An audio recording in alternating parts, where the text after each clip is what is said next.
pillars of off-road racing dominance. Proprietary patented race technology. Proudly made in the USA. Unparalleled customer service and support.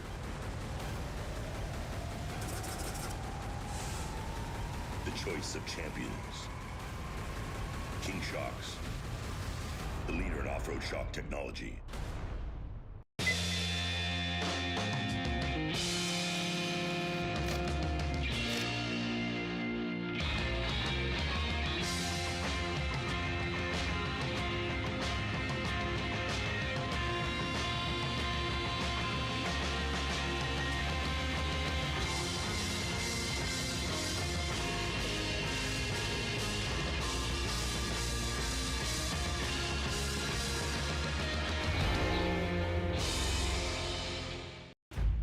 At Baja Designs, we have lights for all on- and off-road enthusiasts.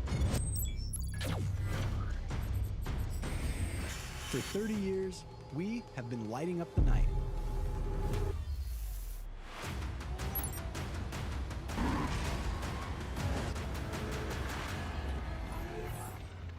We are Baja Designs, the scientists of lighting. Your locally owned Bill Alexander Ford has the vehicles you want. F-Series, Bronco, Expedition, Edge, Explorer, Escape, and Ranger. And try our mobile service for light maintenance. We will come to you. For a difference you can count on, visit us in person or go to BillAlexanderFord.com.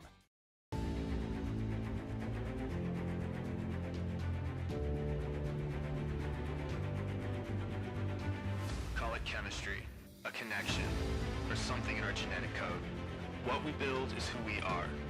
We don't stop it good enough, but we don't quit when the going gets tough. We're not afraid to get dirty, get lost, or turn a wrench. We go until there's nothing left. It's in our DNA. If off-road adrenaline is what you crave, we've got exactly what you need. Introducing the all-new Razor Turbo R and revolutionary Razor Pro R. Reimagined from the ground up with the power to push you further, the confidence of next-level strength, and exceptional control for conquering the wildest terrain. The next generation of Razor is here, and it's built for those who live wide open. All right, guys, welcome back. We are here with our second hour update of the 2022 King Shocks Score San Felipe 250. All of these updates brought to you guys today by all of our great sponsors. KMC Wheels, right here and here. Over here. One of these sides, it's backwards. It's like the weather people. Four-wheel parts, BF Goodrich, Alexander, Ford, F&L Racing Fuel, Vimetal Trailers, Jeff Alford, Ultras. We're going to have some Ultras later. Polaris, King, Unlimited RV, and our newest sponsor, Baja Designs. So welcome to Baja Designs for hopping on board with us. It's like I said in my post yesterday, it's cool to be on board with the best companies in the off-road scene. So big thanks to Baja Designs for coming along. So here we are, second hour update. I got some updates for you guys. This has been a non-stop action-filled morning, that's for sure. I could barely even post anything because I got so much info coming in. Everybody has cell service, so everybody's telling us something somewhere down there. So it's getting crazy here. So let's bring up the tracker. Okay, so Menzies, it is showing us as first, but Luke hasn't updated for 2 minutes, and I believe Luke is going to be still in front of Menzies once it updates again. So always keep an eye on when it updates. These guys are so close together that the tracker really makes a difference when it updates. One guy might update a minute apart and it'll look like he's in front of him, but he's really not. So really keep an eye on a couple updates in a row to kind of get you the best position. So we can see Bryce updated 1 minute ago, but we got to wait for Luke's to update because it's been 3 minutes. I think he's going to be in front, and then I believe that Dan McMillan is going to be in third. So that's going to be the running order, I'm pretty sure. There is a few other cars. Now, where did Walser go? So Walser is back here. He just updated, and Andy updated 2 minutes ago. So it is possible that Andy might be up here actually by the 23 once it updates. I don't know if the 23 got ahead of the 31 yet. We're going to have to wait for a good update when they're close together so we can see if that happened. See, look, it just updated again, and yeah, I don't know. They're kind of bouncing around. So the trackers aren't updating very well today for you guys. We're going to try and keep you post it as much as we can. Okay, here we go. This is from BFG Pit Race Mile 137 physical time split. Here you go. We have 83 is first. We have the 7 1 minute behind him. So there you go. Thanks Nate Hunt and BFG for that awesome update. He's going to let me know when others. Hang on. Okay, he's going to get me splits on the other ones. So we're getting lots of information for you guys here.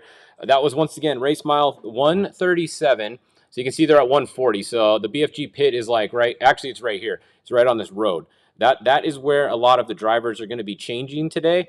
If they're changing drivers, they're probably doing it right here because it's the easiest spot for your chase truck to get to, and it's kind of about the halfway point in the race. So that is what's going on there. Jax is going to be getting in the 89 right there. So Mike Walser's truck, you're going to see come to a stop right around here. Jax Redline is going to get in it, and he is going to take it to the finish. So that's a truck to keep an eye on right here. I think between Mike and Jax, nothing against Mike, I think Jax is probably a little bit faster just because he has more experience so far. So they're going to put their faster driver in at the second half. Everybody has a little bit different strategy. Mike is obviously very fast because look at, he's hanging with these top guys. So I big shout out to Mike Walser. He is hanging in there with these top guys today. The 19, Tim Herbst, that is actually Pat Dean driving that truck right now. I don't know where Pat's going to get out. If you see it come to a stop right here, that means they're probably changing there too, and then Tim will get in it. But that is currently Pat Dean in the truck right there. So a bad update on the 16 Cameron Steele and Lofton. Justin Lofton, we are hearing lost a motor. I haven't confirmed that, but we did hear he lost a motor. We did confirm that the 16 lost a motor. So the 16 is actually getting towed right here. 16 lost a motor. Big bummer for Cameron and them. They're out with a motor. The number 70 Concrete did get going again. So where are they? If we find them, there's so many cars on here. I don't even know where they are. There they are. They're right there. Okay, so the 70 got going again. We had a report earlier they were having alternator issues or something with the charging system on the truck. It looks like they were able to get out and fix it, which is good news. So the 70 is going again. You can see there they are. Oh, they're probably doing pretty fast right here. 107. So 91. Yeah, so the 70, if you watch them through here, you're going to see a top speed on that thing pretty fast. They got that big Gibbs motor in there. So that's what's going on with the 70. Connor McMullen is your lead one car. So he is going to be out front. He started first. It looks like Brian Parkhouse is going to be your second one car right here. Once again, there's so many cars on the course, it just gets super, super cluttered here. So that's what's going on with them. So yeah, 16's out with the blown motor. I'm just scrolling through your guys' comments. So the top trackers just updated. Okay, let's go look. All right, here we go. So good update on these trackers. Okay, here we go. 83. So Luke McMillan is first, like we said. Bryce Menzies is 1 minute behind him, physical. Then Dan McMillan looks like he is third. That does look like he's third there. And then it's going to look like Andy McMillan is fourth. So Andy McMillan, it looks like, has been passed with Dan McMillan. So he got around him. Maybe he got around him actually when Andy lost his spare tires. That might be when Dan was able to get around him. So that's a good running order right there. So 1, 2, 3, 4. You got 83, 7, 23, 31, and then 89. So that's a good running order, top 4. Now look behind them. There's a little bit of a gap, and then you got the 19, the 21L. Remember, that's Ricky Johnson driving that right now. And then you have Rob McCachran coming along. Obviously, he's driving this whole race himself. So Rob Mack. Then you have a gap. I would say this is a gap. That's kind of the front runners. Then you have these guys bunched up in the middle right here. It's kind of the middle pack. You got Eric Husted, Brock Dickerson, Rolf in the 37L. You got Sam Baldy. You got Larry Rossler. Cole Potts is at 0. We saw Cole was up front earlier. He's at 0 miles an hour. So Cole definitely has a problem. Mikey Lawrence and Kyle Jurgensen, who fell back. He had a problem earlier too because he started way farther up than where he is right now. So problem for Jurgensen. Also, I did notice the Brenthal all-wheel drive is over here. Jonathan Brenthal, it looks like they're out of the race. It looks like they're back at their house. So I'm not sure what happened. I know they broke a front drive shaft in qualifying yesterday. They did get it fixed for the start, but it looks like it broke again, and they are out of the race over there. So bummer for those guys. Let's go look at the bikes. Okay, so check this out. The bikes are stopped. So we have the 325X. If I zoom in, we might be able to see the other one. The 10X is stopped being held, and the 325X is stopped being held. If you weren't here for the first update, the reason they're doing this is, look, right here. All these cars are coming out the course this way as the bikes come in the same course. They are recording their time, and they will get a time credit for however long they are stopped here. They have waters there. They're with score officials, so they're fine. They're just waiting until all the cars start. Looking back over here, you can see Class 11s are going off the line right now, which are the last cars, besides a couple sportsmen maybe right here. So we're almost done with the start. As soon as these sportsman cars in the back, the 1800 class, as soon as they clear, it's about mile 6, I think is where it is, right here. Yeah, mile 5. As soon as they clear mile 5, they will let the bikes continue on to the finish. So not too much longer. It's 30-second start, so probably maybe 20 minutes or so, probably, and then all those guys, maybe half an hour, and then the bikes will be able to resume. So the 4X is going to come to a stop in a minute also, and then the 1X will, and probably the 38, and then they'll probably be good to go not too long after that. So that's what's going on right there. All right, so that is the 10X. If you're just joining, 10X did get there first, and then the 325X was second, and the 4X was third. 1X is fourth. That is on the trackers. If somebody's tracker's not working, we're not going to see them, and they might be sitting there, and they might be leading the race. We don't know. We only know what's going on the trackers right there. So that's a look at the bikes. The lead quad, it looks like, is right here. The 7A, that looks like that is your lead quad. So good job to the 7 so far. And then you got all these bikes down here. Once again, this is where you see the blue line on the bottom right here. This is where the bike course goes to the right, and then the cars go to the left. So the cars are going to be catching some of these bikes back here in this section, but they'll be on a different course, so it'd be safer. That's the whole point of doing this, so you don't have the bikes getting run over by the trucks at the end of the race right here when they start catching up. So that's the blue line if you're just joining us. In Spec Truck, let me see if we can turn a couple of these classes off real quick. Let's go look at the Trophy Truck Specs only. All right, so Spec Truck. Earlier, we saw the 228 Ryan Hancock. They were stopped for a little while. They were stopped over here. I don't know, they had some kind of problem or they got stuck. They are going again, but they lost a lot of time over there. You can see they're way back over here now. So Brock Heeger driving.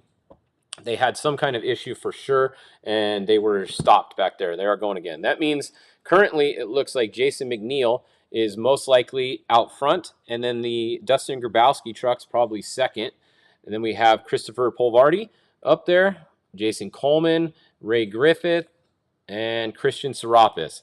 That's a look at your top guys. You have Brent Fox and EJ Herbst. That is Ryan Millen driving. He's driving the first 125 miles or something like that, I think he said. So that is Ryan Millen currently driving the EJ Herbst truck. Update on 221. Maybe that's them back here. I don't know where 221 is. Somewhere around. You got Tony Murray. You got the Coastal truck back here, the Kiger. There's a lot of specs, so they're all bunched up. It's hard to tell who's in what position right now because it's so early in the race. And honestly, we're probably not going to know who wins Spec until they cross the finish line, because with this many cars, remember this race goes off corrected time. So somebody could start in the back, and we wouldn't even know that they were winning until they get across the finish line, and we get some finish times, which they don't have any live timing, so it's going to be really hard to know who wins today.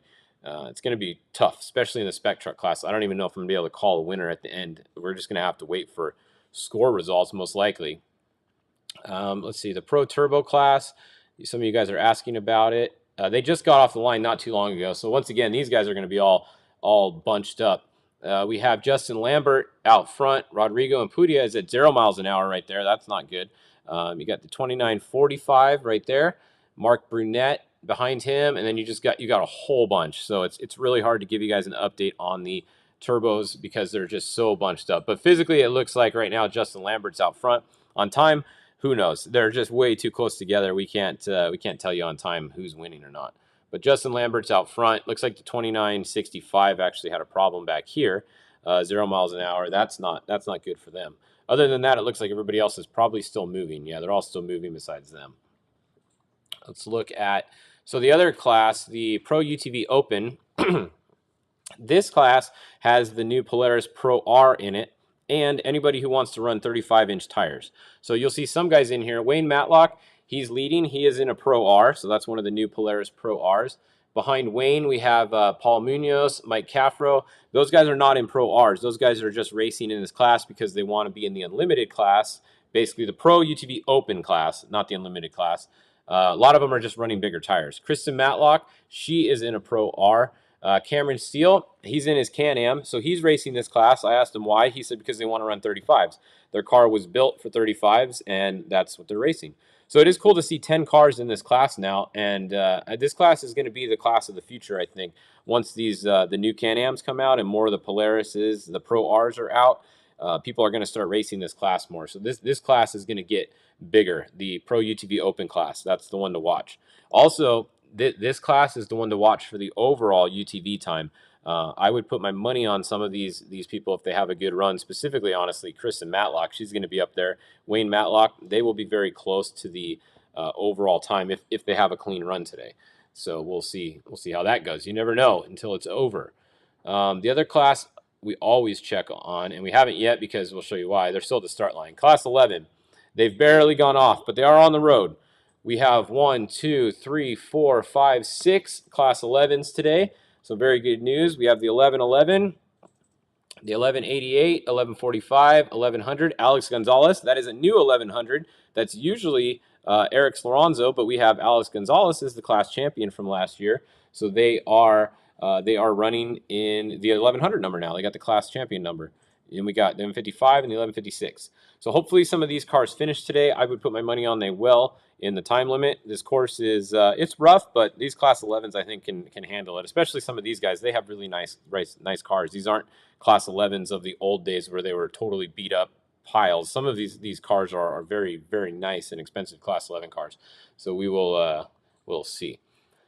All right, well, let's take a look at the comments real quick. How's number 70 going? Well, they had a problem earlier with the alternators, and they are going again, so that's good. TT10 was right here, mile 116, so they're moving again. Or sorry, mile 116. So TT10's going. They're a little ways back, but remember they started in the back. So TT10, Alan Impudia, he crashed twice in qualifying, once on the sight lap and once on the qualifying lap. Had to start in the back. So his time is one of the ones we're going to need to look at because of how far back he started. It might not look like he's doing much on here, but on corrected time, I guarantee you he's going to be up towards the front of these guys. So Class 11, yeah, we just checked on them. It did Pro Open, won't beat Pro Turbo this time. Yeah, it's going to be tough because they start so far back also. Remember, the Pro Open cars started behind almost all the other UTV classes and a couple other classes, so they have a lot of traffic to deal with. So I agree. I don't think the Pro Open will beat the Pro Turbo simply because of this amount of traffic that they're sitting behind and dust that they're going to be in today. There's a lot of cars there they're going to be behind. Let's see, what else? TT90. Okay, so TT90, Gomez, they rolled earlier. The 90 rolled over here at mile 45. They were rolled here for a while over here. They got going again. Everybody was okay. We got confirmation from the 90, and they are moving again. So I don't know where they are right now. This might be them over here. That's the 92. So the 90's going again somewhere in here in this group, but the 90's moving again. So that was a good update. Once again, the 41 has a blown motor we heard over here. So Lofton is out of the race. No good for the 41. Also, the 16, if you just joined us, has a blown motor. Cole Potts is at 0 miles an hour. We don't know why. He's still sitting there. And that's a look at your updates here. We have the 7 and the 83 right on top of each other. And then we did get another time split from Nate back here. So it was the 83, the 7 1 minute back. The 23 was actually third. So confirmation, the 23 is third, confirmed on ground. Then it was the 31, the 89, the 19, the 21L, and the 1. Okay, so this order you see right here is correct. Just put the 83 in front of the 7, and that is correct. That is the corrected order. And they're all within a minute. The top 1, 2, 3, 4 are within 4 minutes of each other, 1 minute each. For the first 4 cars are split out 1 minute each. And what did they start? They started 1 minute apart. So it's going to be very close racing here. Dan McMillan actually might be your race leader right now because he came by 2 minutes behind. Hang on, let's look at the list real quick. Dan was 2 minutes behind Luke, and he started 2 minutes behind Luke. So they are dead even. We have Luke is winning for sure on time, and then Dan. They're 1 and 2 right now. Both of them have Bryce Menzies beat because they started 2 minutes behind him and 4 minutes behind him, and they were not that far behind. They were only a minute behind and a minute ahead. So the 83 and the 23, the two McMillan brothers are leading right now. Which one of them? I don't know on time. 83 is first on course. So that is them. How close is the 89 Jack? Okay, so the 89 came through 8 minutes behind the 83 physical. And he started 1, 2, 3, 4, 5, 6, 7 minutes behind. So the 89 is only 1 minute on corrected time behind. So he might be in third. He might actually be ahead of Bryce right now too.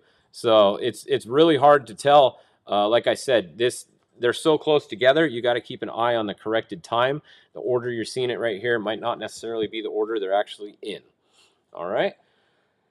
All right, well, I think that's it for this update. I'm going to go try and find some pictures and videos to post for you guys. Once again, big thank you to all of our sponsors. John Bidding, KMC Wheels, our first big sponsor. They've been here the whole time. They've stuck around.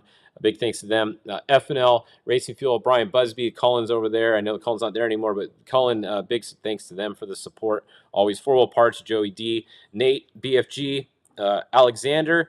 You got everybody over there. Big thanks to them. Environmental Trailers, Jeff Alford, Polaris Razor. Can't wait to get my new Pro R. We're going to take it, hopefully, to the Baja 500. I'll let you guys know how that thing goes. King Shocks, they are the title sponsor of this race also. And Unlimited RV, Unlimited Motorsports. They're not racing this race, but they are racing soon. We'll keep you guys posted on them. And Baja Designs. I'm excited to get some new lights on our vehicles. So we'll keep you guys updated all day. We'll be doing updates all the way through the trophy truck finish and at least through the spec truck finish probably because it's going to be exciting and we're going to want to keep you guys updated. So at least through the early afternoon, mid-afternoon, 3, 4 o'clock, we'll keep you guys, maybe even 5 o'clock, we'll keep doing updates. All right? So we'll see you guys. We'll be back in about 35 minutes with our next update here on Fishgistics. Thanks for tuning in.